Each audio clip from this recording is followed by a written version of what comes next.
So yan, pasensya na sa outfit ko na medyo dry, parang pang runners community.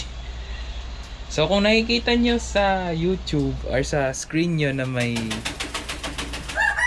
ano naman to, mga manok na to. O basta may manok dyan sa gilid ko. O yan, may makikita kang electric fan dyan sa kaliwa ko. Sa harap ko may mga halaman. Basta i-drag nyo lang yan sa screen nyo. Yun, supported ang YouTube 360. Pero kung okay sa mobile. And pero kung yung video na ito ay naging distorted, yung may pahaba na may parang alam mo yun, panoramic view, yung naka-panorama, na flat na panorama.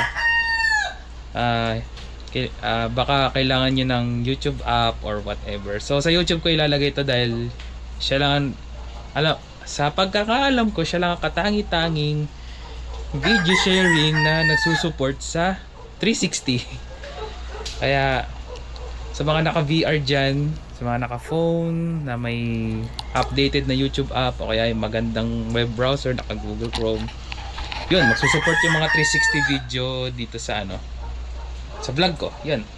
Kaya try ko, yun. Bye bye. Tapos parang may dito, may insekto dito. Insekto guys. Grabe, insekto.